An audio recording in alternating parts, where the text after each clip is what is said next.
Oh, dear listener, gather round and let me spin you a tale of woe and wonder, of dreams dashed upon the jagged rocks of reality at the infamous Axel Hotel Barcelona. Tease a story that will curl your toes and tug at your heartstrings, a saga of disappointment so profound that one cannot help but weep for the tender souls ensnared in its web. Once upon a time, not so long ago, I embarked upon a journey to the bustling heart of Barcelona, a city of light and laughter, where the sun kisses the sea and the air is thick with the scent of orange blossoms. My heart, a fluttering thing of hope and expectation, led me to the doors of Axel Hotel Barcelona, a place that promised sanctuary and solace amidst the urban symphony. Alas, from the moment I crossed the threshold, a sense of foreboding nestled within my bosom. The lobby, awash with the overpowering miasma of artificial fragrance, did assail my delicate senses, causing my head to throb with the intensity of a blacksmith's hammer upon the anvil.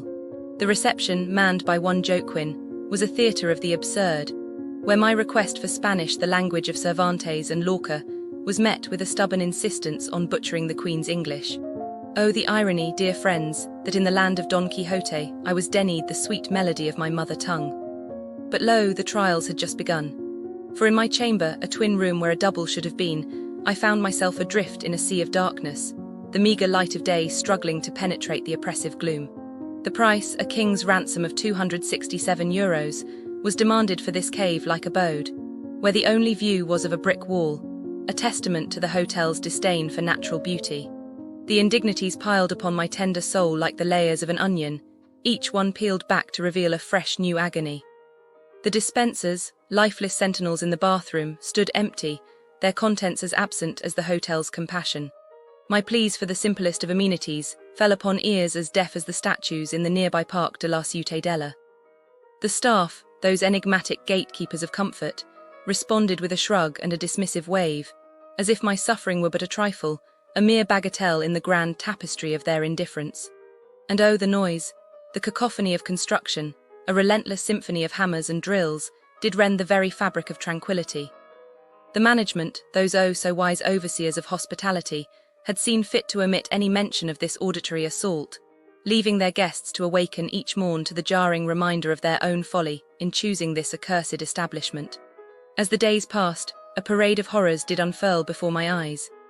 Used condoms, like discarded snakeskins, littered the floor beneath my bed, a grotesque still life that spoke volumes of the hotel's hygiene standards.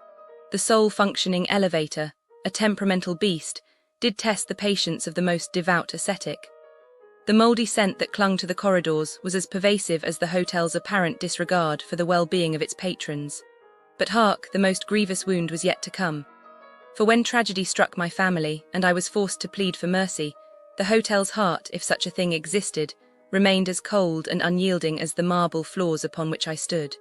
My tears, a river of sorrow, were met with naught but a bureaucratic shrug, a stark contrast to the kindness extended by another inn, which offered solace and the promise of a future stay, a balm to my aching spirit.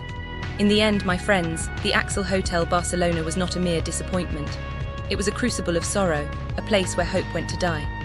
And as I took my leave, my heart heavy with the weight of betrayal, I could not help but feel a kinship with the other lost souls who had wandered through its doors, only to emerge as shadows of their formers, those of their formers, those of their formers, those of their formers, those of their formers, those of their formers, those of their formers, those of their formers, those of their formers, those of their formers, those of their formers, those of their formers, those of their formers, those of their formers, those of Businesses near Axel Hotel Barcelona, you know, they can be tricky sometimes. Like tourists come here thinking everything is nice, but some shops just want to take your money in bad ways. First, there was this perfume shop near Sagrada Familia, not far from Axel Hotel Barcelona. They had all these fancy bottles like Chanel and Dior, but guess what? Fake. Fake labels, fake smells, everything. Tourists would buy them thinking it was a good deal, but then the scent would disappear in 1 hour. And when they got home, they realized the labels were wrong, like spelling mistakes in French. How sad is that? The police came, found the real stuff in the back, just cheap perfume with fake stickers. The owner got in trouble, but the tourists, they were already gone, probably feeling so stupid. Then near Playa Catalunya, close to Axel Hotel Barcelona, there was this electronics store. Big signs saying tax-free and final price, but it was a lie. Tourists would pick a phone or camera and the staff would rush them to pay. But the receipt, oh no, it had extra charges they never agreed to, like software setup or extra warranty. One couple saw their bank account and freaked out, hundreds more than they thought. They went back, but the shop just pointed at the receipt and said, "You signed it." So mean. The government probably fined them later, but those tourists, they lost money and trust. Another one, a phone repair shop in Example near Axel Hotel Barcelona. A tourist broke their screen, went for a quick fix. The shop said 2 hours, cheap price. But when they came back, oh no, more damage inside, pay double or no phone. The tourist had to call the police just to get their own phone back. Imagine that, stuck in a foreign city, no phone, scared. The shop probably did this to others too, because who checks reviews when their screen is cracked? And currency exchange places. Oh, they play games too, big sign, 0 commission. But inside, hidden fees. Tourists would get less money than they should, only realizing later when checking online rates. By then, it is too late, they already lost cash. So yeah, near Axel Hotel Barcelona, some businesses are not honest. Tourists come happy, leave sad. And the scammers, some get caught, some don't, but the tourists, they just remember the bad part of their trip. In the vibrant tapestry of Barcelona, the area around the Axel Hotel promises an eclectic mix of experiences. Yet, as we peel back the layers, one wonders if the businesses here truly embody the spirit of Catalan warmth and hospitality.